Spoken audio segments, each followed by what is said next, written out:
Hola, ¿cómo están? Soy la doctora Barreto y vamos a tratar de aclarar las preguntas y respuestas en lo que se refiere a la tarea de hipersensibilidad.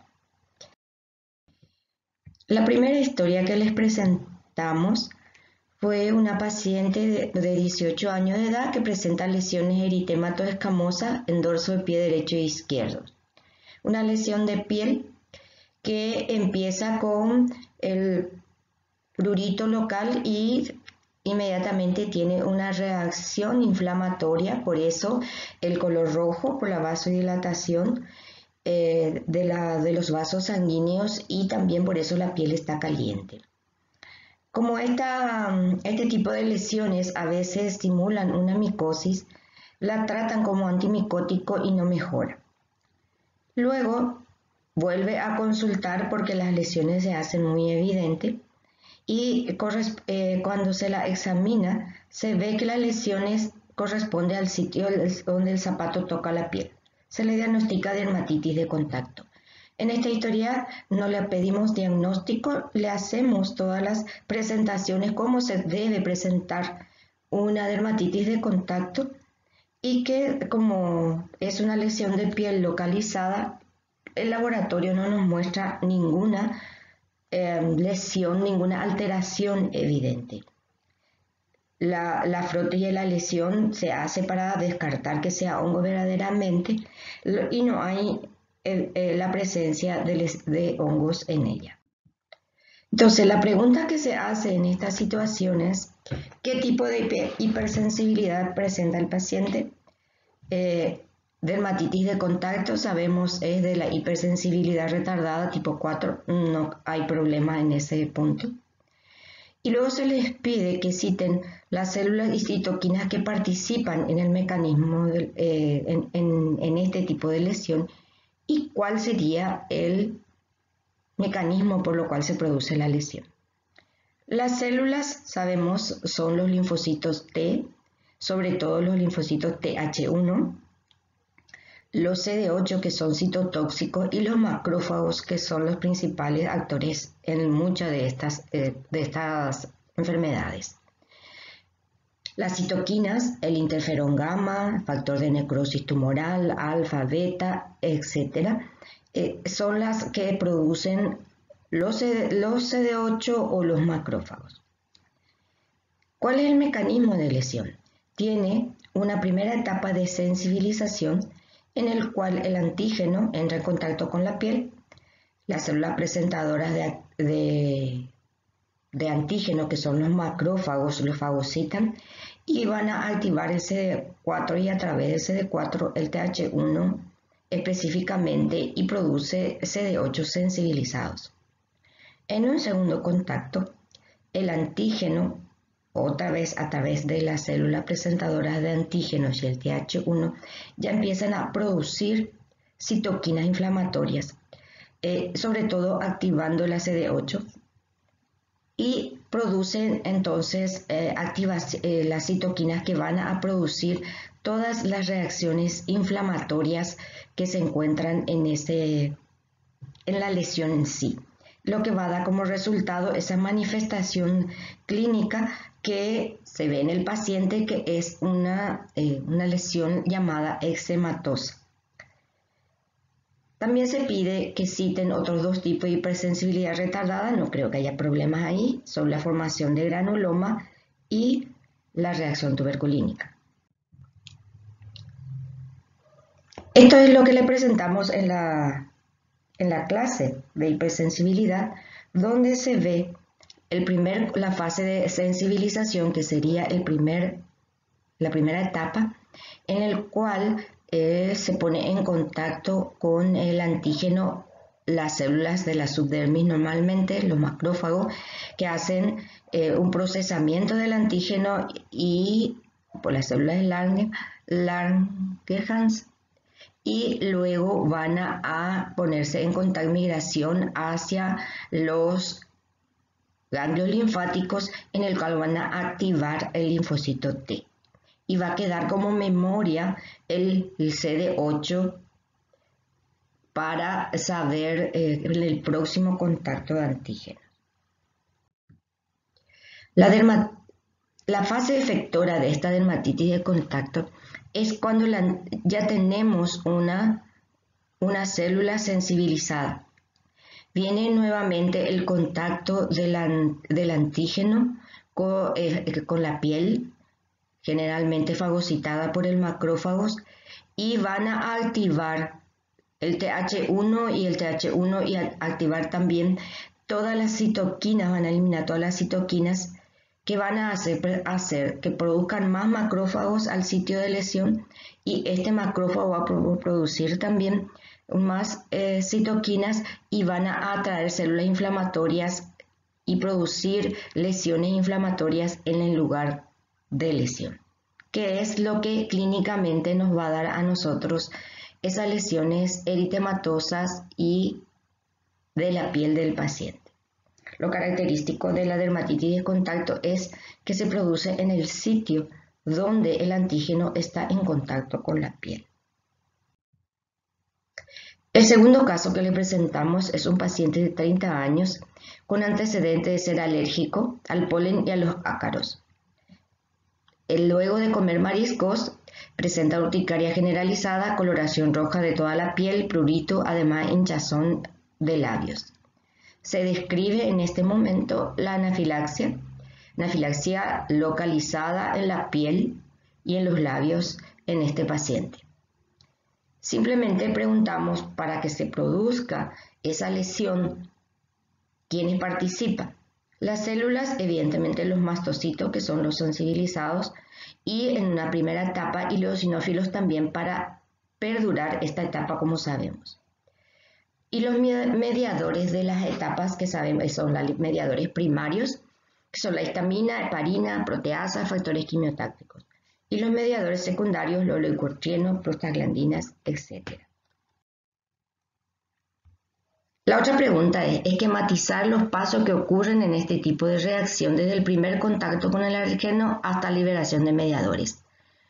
Esta es la primera etapa en la cual el alérgeno se pone en contacto con generalmente células presentadoras de antígenos, aunque aquí representamos a células plasmáticas, que como saben también es células presentadoras de antígenos, y va a producir la inmunoglobulina específica para este alergeno. Esto esta IgE, que es la específica para ese alergeno, se va a fijar sobre el mastocito, que tiene receptores para esa inmunoglobulina, y vamos a tener los llamados mastocitos sensibilizados. En una segunda etapa, cuando el alergeno viene por otra vez se pone en contacto con el paciente, va a fijarse, digamos que en esa inmunoglobulina que es específica para el alergeno, que está sobre el mastocito sensibilizado. Al unirse ese alergeno, el mastocito se desgranula y va a eliminar todas las sustancias, esos mediadores que van a producir las manifestaciones clínicas correspondientes. ¿Se acuerdan que el mecanismo de lesiones siempre en la misma en todos lados, pero las manifestaciones clínicas van a depender dónde se puso el alergeno o por dónde entró el alergeno al organismo? Si entró por vía digestiva, van a dar manifestaciones ya sea digestivas como diarrea, o pueden dar lesiones de urticaria generalizada y angioedemas, como se produjo en este paciente. La siguiente pregunta que le hicimos es si el alergeno ingresa por vía respiratoria, ¿qué síntomas nos producen? Ahí son las rinitis alérgicas y, por supuesto, el asma bronquial. Si el alergeno ingresa por vía inyectable, como son los medicamentos inyectables, nos van a dar a nosotros el shock anafiláctico, que es la manifestación más grave de este tipo de hipersensibilidad. Por último, presentamos una mujer de 15 años que presenta el diagnóstico de lupus eritematoso sistémico, que tiene dolores articulares, artritis, glomerulonefritis aguda con proteinuria hematuria y anemia hemolítica. Esta es la presentación de una enfermedad inmunológica como es el lupus eritematoso sistémico, con la producción de anticuerpos contra nuestras propias células. las manifestaciones el mecanismo de lesión de estas patologías siempre es el mismo, dependiendo de cuál es la manifestación. Por eso hicimos 3 grupos de lesiones. La artritis, ¿qué sucede cuando hay una inflamación de las articulaciones? Lo primero que debe ocurrir, como todos sabemos, es que exista un exceso de inmunocomplejos en circulación. Y luego estos inmunocomplejos se depositan en el lecho capilar de la membrana sinovial, entre la célula endotelial y la membrana basal, en los vasos sanguíneos. Los inmunocomplejos así depositados activan por la vía clásica el complemento, lo que va a producir vasodilatación capilar, quimiotaxia y leucocitos al sitio de lesión. Luego, los neutrófilos, sobre todo, van en gran cantidad a este sitio de lesión y se produce degranulación de los leucocitos y una gran reacción inflamatoria a nivel de las sinoviales.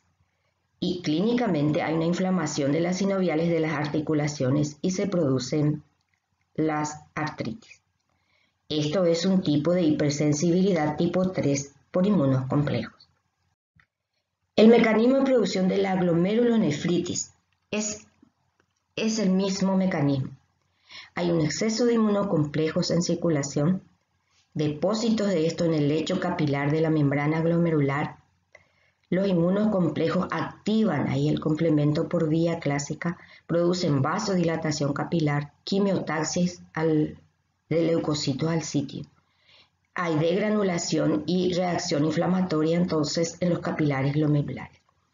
Y la manifestación clínica de estos depósitos de inmunocomplejos va a producir manifestaciones de proteinuria por lesión de la membrana basal glomerular, hematuria porque hay una gran reacción inflamatoria y permiten el paso de glóbulos rojos y también hay glóbulos blancos. Y esto le llamamos glomerulonefritis. Este tipo de hipersensibilidad sigue siendo hipersensibilidad tipo 3 de inmunocomplejos. Lo que ocurre con esto, ¿verdad? Esquemáticamente sería lo siguiente. Primero, hay un exceso de inmunocomplejos circulantes. Segundo, estos inmunocomplejos, como no pueden ser eliminados por los macrófagos, va a depositarse en el subendotelio del capilar. Ahí va a activar el complemento y producir entonces por los componentes del complemento vasodilatación, también quimiotaxis de las células inflamatorias. Van a llegar muchos leucocitos, sobre todo neutrófilos, al sitio de lesión, van a producir una reacción inflamatoria y se va a inflamar el vaso sanguíneo. Dependiendo de dónde esté ese vaso sanguíneo, como vimos, vamos a tener la manifestación clínica. Si se deposita en las sinoviales de las articulaciones, vamos a tener una artritis. Si se deposita en los capilares sanguíneos de los glomérulos, vamos a tener una glomerulonefritis. Si se deposita en los vasos sanguíneos de los pulmones, vamos a tener una alveolitis, una neumonitis. Y por último, como el lupus eritematoso sistémico tiene su característica principal es la de inmunocomplejos, pero también es la de producir anticuerpos contra cualquier célula o tejido de nuestro organismo. Y suele producir frecuentemente anticuerpo contra los glóbulos rojos. Ahora, este anticuerpo contra los glóbulos rojos, si bien produce hemólisis, no sigue el mismo camino de hipersensibilidad por la siguiente razón. Se forman los anticuerpos contra la membrana del glóbulo rojo. Se une el anticuerpo al glóbulo rojo. Ahí hay un inmunocomplejo. Este inmunocomplejo formada por la unión del anticuerpo con el glóbulo rojo va a producir lisis de los glóbulos rojos por diferentes mecanismos. Fagocitosis del glóbulo rojo más el anticuerpo más el glóbulo rojo por los macrófagos, activación del complemento por el complejo glóbulo rojo anticuerpo y también la citotoxicidad por células dependientes de anticuerpos por la natural killer. Esto es una hipersensibilidad tipo 2 citotóxica por el mecanismo de destrucción de ese glóbulo rojo. El mecanismo de la destrucción entonces son 1. Está mi glóbulo rojo con su membrana y sus antígenos, se produce un anticuerpo que se une a ese glóbulo rojo y este complejo glóbulos rojos más anticuerpos, por un lado pueden activar el complemento y van a ser destruidos los glóbulos rojos por el mecanismo de ataque de membrana. O el glóbulo rojo con estos anticuerpos en su membrana y el complemento van a ser fagocitados por los macrófagos. De las dos maneras se produce lisis de las células del glóbulo rojo y hay hemólisis. Y por último, la acción de estas células que se llaman las natural killer. Esta natural killer, como saben, forma parte de la inmunidad no específica porque tienen la facilidad de unirse a una célula que tenga en su superficie un anticuerpo. Entonces, aquí como ejemplo tenemos cualquier otra célula, pero puede ser el glóbulo rojo. Este glóbulo rojo se une un anticuerpo a su superficie y esto va a unirse a las NK y van a ser destruidas por las natural killer. Esos son 3 mecanismos de hemólisis que se producen en este tipo de reacciones de citosensibilidad, citotoxicidad. Entonces, aunque esté dentro de lo que se llama el lúpulo eritematoso sistémico, su mecanismo inmunológico no es la de los depósitos de inmunocomplejos, sino que es la de la citotoxicidad que se lleva adelante por la formación de anticuerpos contra ese glóbulo rojo. Bueno, espero que haya servido las explicaciones y cualquier duda que tengan, háganos llegar. Esta es entonces un resumen que ustedes tienen en las clases que le dimos, en el cual trata de resumir un poquito los tipos y las enfermedades que producen cada tipo de hipersensibilidad. La anafilaxia, entonces, tiene formación de anticuerpos, liberación inmediata de vasoactivo, basófilo, quimiotaxia y célula inflamatoria, tenemos anafilaxia, con cualquiera de sus manifestaciones locales o sistémicas. La anemia hemolítica, que tiene 2 tipos, ¿verdad? Ya sea la de células que son citotóxicas y también la que vemos en la anticuerpos, digamos, tisulares, que son la miastenia gravis o el Goodpasture, que tiene un mecanismo de toxicidad, pero un poco diferente. En ella entran en juego la IgG, la IgM, que generalmente se unen a la superficie de la célula blanco. Y hay fagocitosis o lisis o, como vimos, citotoxicidad celular dependiendo de anticuerpo para producir la lesión de la célula blanco. La reacción de Artus y la enfermedad del suero o el lúpulo eritematoso sistémico es por complejos antígeno-anticuerpo y activación del complemento quimiotaxia en neutrófilo y liberación de enzimas lisosonales y otras cosas tóxicas. Y por último, la de tipo 4, que es el único de nuestras reacciones de hipersensibilidad que actúan los linfocitos T sensibilizados, liberación de linfoquina o citocinas, citotoxicidad mediada por las células T.